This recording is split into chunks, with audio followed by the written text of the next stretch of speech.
Today I will be speaking about autism, a disorder which affects some members of my family. There are many harmful misconceptions about it. I wish to address the belief that all individuals affected by autism are savants or are otherwise geniuses. This myth stems from rumors surrounding people like Mark Zuckerberg and Bill Gates and does a disservice to people with autism.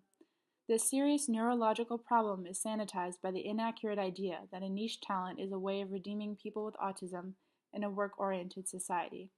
This cultural motif of the idiot savant creates an aura of mystery around people with autism and impedes understanding of the disorder. According to the National Institute of Health, autism is defined by impairment in social interaction, as well as the presence of repetitive, restrictive behaviors and interests. It can be accompanied by epilepsy, gastrointestinal problems, and trouble sleeping. The lack of drugs addressing the disorder does not mitigate the cost of medical care. People with autism pay approximately $4,100 to $6,200 more in medical expenses per year than neurotypical people. Researchers know that autism is comprised of a number of environmental and genetic factors, including early life exposure to air pollution, maternal diabetes and obesity, antibodies which may impact fetal brain development, and elevated levels of inflammation from infection during the gestation period. Because these factors are correlative rather than causative, much remains unknown about the epidemiology of the disorder.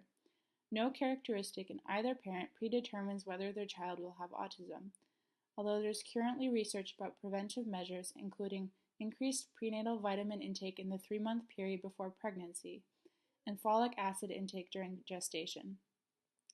Debunking the myth of savants or other forms of special genius remains unaddressed.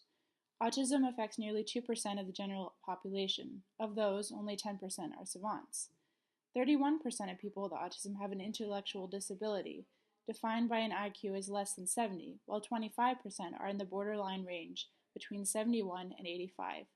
Thus, approximately 56% of individuals with autism experience significant cognitive challenges. These challenges have drastic consequences economically. Almost half of 25-year-olds with autism have never had a paying job. Only 60% of individuals with autism attending state-funded programs are employed afterwards, and 80% hold jobs keeping them below the poverty line. Therefore, the myth of the genius or savant has no bearing on the harsh realities that the majority of people with autism experience on a day-to-day basis. Faced with limited opportunities for employment during adulthood, young adults with autism face poverty and social isolation, exacerbated by a lack of public understanding regarding the disorder.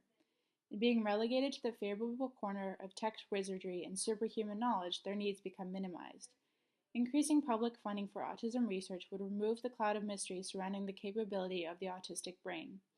It would also allow research into ways to combat the professionally and socially limiting nature of cognitive impairment, something which the majority of individuals with autism face.